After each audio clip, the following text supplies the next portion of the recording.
Nah, bismillah. Alhamdulillahirrabbilalamin.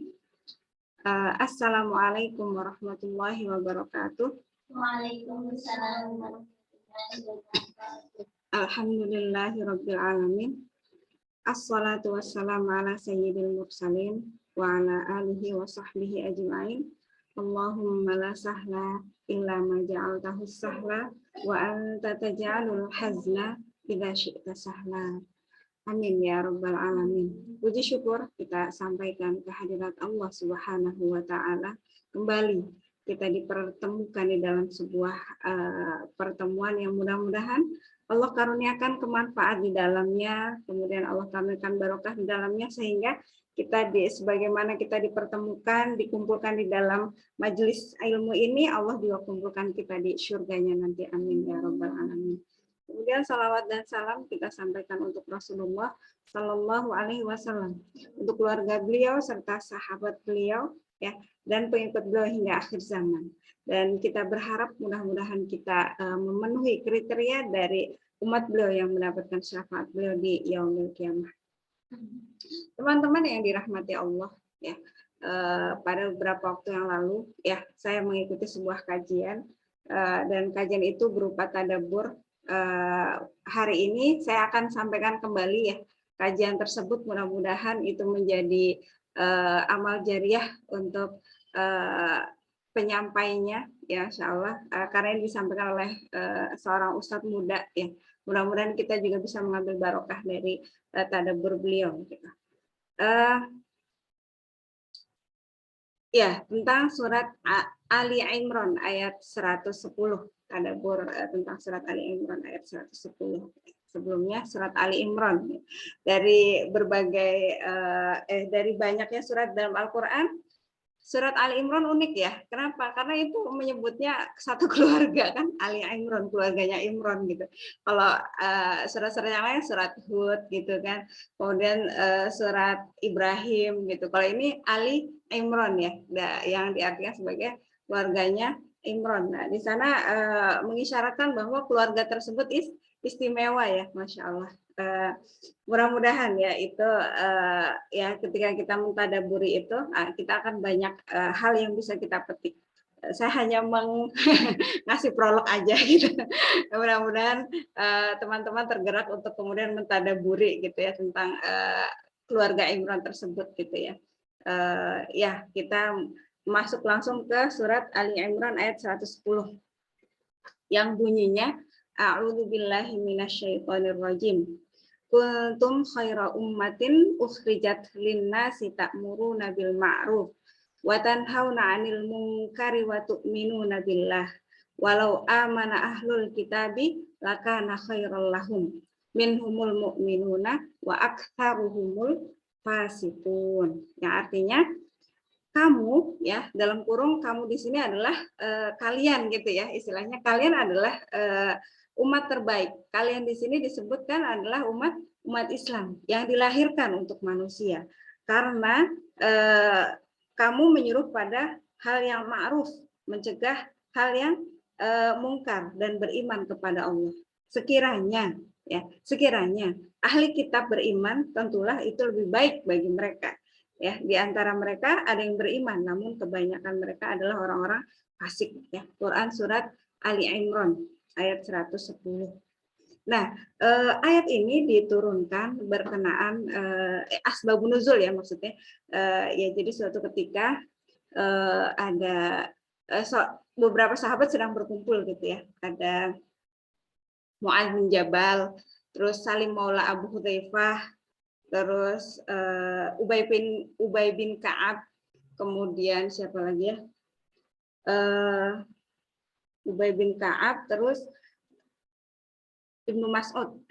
Dijelaskan di dalam tafsir At-Tabari disebutkan begitu. Mereka sedang berkumpul, tiba-tiba mereka didatangi oleh beberapa orang Yahudi ya. Salah satunya adalah siapa ya? Lupa. Ya, Wahab bin saya lupa ya itu. Jadi mereka mendatangi sahabat yang sedang halaqah ini, kemudian menyampaikan bahwa kalian adalah kami adalah agama kami, mereka bilang agama kami adalah agama yang terbaik dan kami adalah umat yang terbaik, begitu mereka mengklaim seperti itu. Kemudian turunlah ayat ini untuk mematahkan ya pernyataan mereka gitu ya. Kita dari dulu ya disuguhkan tentang kesombongan orang Yahudi gitu ya. Dan di sini diperjelas sekali gitu bahwa yang sebaik-baik umat ya bukan mereka gitu, walaupun mereka mengklaim seperti itu ya gitu kan. Bahkan sampai sekarang gitu ya, mereka menganggap bahwa klan mereka itu terbaik, padahal ya gitu kan. Padahal Allah sudah menjelaskan sendiri dalam Al-Qur'an gitu. Mungkin pada masa mereka ya mereka terbaik, tapi pada kenyataannya kan itu semua dinasakh ya, sudah dihapuskan gitu. Setelah Al-Qur'an turun kan kemudian pernyataan-pernyataan di kitab-kitab sebelumnya kan diperbarui dengan turunnya Al-Qur'an gitu. Jadi kalimat-kalimat yang mereka klaim itu ya itu berlaku di masa sebelum Al-Qur'an turun gitu. Ketika Al-Qur'an turun ya nggak berlaku seperti itu gitu ya. Jadi dari surat Ali Imran ini setidaknya ada tiga hal untuk menjadi yang namanya generasi terbaik ya, di sini disebutkan 3 hal, bisa disebut karakter ya kan, karakter generasi terbaik ya gitu. Yang pertama adalah amar ma'ruf ya, amar ma'ruf. Nah, kemudian disebutkan tentang ma'ruf di sini didefinisikan gitu ya, sebagai segala hal baik yang mana hal itu tidak bertentangan dengan syariat dan akal gitu ya. Itu hal yang ma'ruf gitu. Nah, di sini disebutkan juga bahwa proses melakukan amar ma'ruf. Jadi melakukan amar ma'ruf itu enggak serta-merta gitu ya, ada prosesnya gitu. Yang pertama di sini disebutkan mengikat hatinya dulu ya, mengikat hatinya. Jadi ketika kita mengajak seseorang gitu ya, ya kita nggak tiba-tiba kan ayo gitu kan, nggak bisa begitu ya gitu. Awalnya adalah mengambil hatinya dulu gitu. Kemudian yang kedua memperkenalkan gitu, perbuatan baik apa sih yang mungkin kedepannya akan kita ajak ke dia, tapi kita nggak mengajak gitu ya, kita memperkenalkan dulu gitu.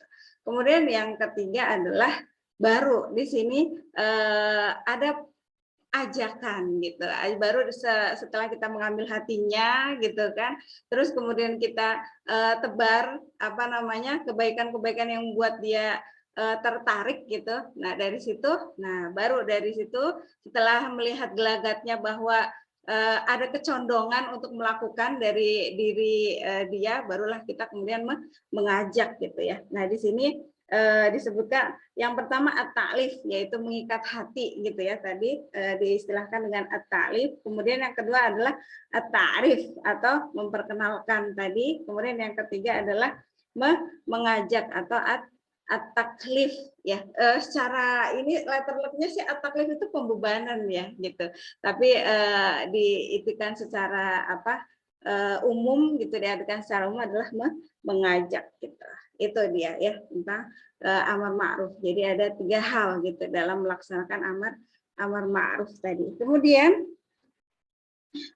selain amar ma'ruf ya kan, hal yang kedua ya yang masuk ke dalam kriteria umat terbaik adalah nahi mungkar gitu ya. Saya cuma hanya ini aja sih,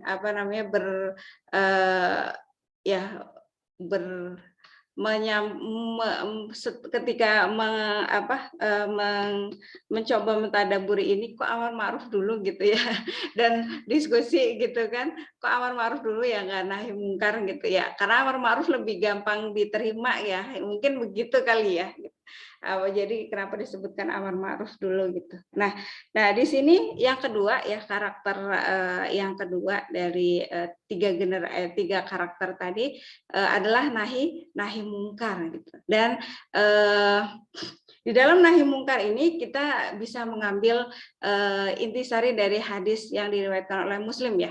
Ketika kalian melihat kemungkaran, ya kan? Ketika kalian melihat kemungkaran, maka yang pertama adalah cegahlah dengan tanganmu, gitu kan ya? Cegahlah dengan tanganmu begitu. Dan ini biasanya sangat manjur sekali ketika dia menjadi siapa-siapa, ya nggak sih? Sangat manjur sekali ketika dia menjadi siapa-siapa, misalnya dia menjadi ketua dari organisasi atau dia mungkin dia ketua dari sebuah birokrasi, itu sangat sangat manjur sekali ya ketika dia kemudian memberlakukan ini gitu. Kemudian yang kedua ya, kalaupun kamu belum bisa dengan tanganmu gitu kan, cegahlah dengan lisanmu gitu ya, dengan lisanmu. Misalnya untuk mereka yang mungkin secara apa namanya bahasa gitu ya, dia bisa mengolah kata dengan baik, dan karena kata itu ketika disampaikan oleh orang yang tepat dan kemudian diterima oleh orang yang tepat, itu akan sangat ini ya gitu ya, akan sangat manjur sekali gitu ya. Berapa banyak orang yang tadinya putus asa gitu kan, ketika mendapatkan sebuah nasihat dari orang yang tepat dan langsung masuk ke hatinya, dia menjadi kemudian orang yang melejitkan begitu ya, itu dia. Jadi ketika memang belum sanggup dengan tanganmu, maka cegahlah dengan lisanmu. Kemudian yang terakhir ya, kalaupun belum sanggup juga gitu kan, maka cegahlah dengan hatimu ya gitu. Ketika misalnya memang kita nggak bisa gitu kan, dengan tangan belum sanggup, dengan lisan juga belum sanggup gitu, maka istilahnya ingkarilah dengan hatimu, dan ini selemah-lemahnya iman. Ini bisa untuk kemudian dijadikan apa namanya rumusan gitu ya dalam nahi mungkar ini. Kemudian yang terakhir ya, karakter yang terakhir dari generasi yang terbaik adalah beriman kepada Allah. Pada hakikatnya ini adalah ruh ya, ruh dari amar ma'ruf nahi mungkar itu gitu kan. Ya ketika kita melakukan amar ma'ruf nahi mungkar tanpa iman gitu kan, tanpa iman gitu. Makanya ya apa namanya, ini sangat penting gitu ya, sangat penting. Dan di dalam beriman ini kepada Allah gitu kan, kita kenali di sana ada 3 hal ya. Yang pertama adalah rububiyah kepada Allah, kemudian uluhiyah kepada Allah, dan asma wa sifat gitu ya. Itu biasanya di bahasan tauhid gitu ya. Baik, demikian 3 karakter generasi terbaik di dalam surat Ali Imran ayat 110 ya. Tadaburnya mudah-mudahan ada manfaat yang bisa kita telusuri lagi lebih dalam ya, karena ini saya hanya menyampaikan secara umum saja, mohon maaf lahir batin. Demikian kita cukupkan dengan hamdalah, alhamdulillahirabbil alamin. Saya akhiri. Assalamualaikum warahmatullahi wabarakatuh. Waalaikumsalam.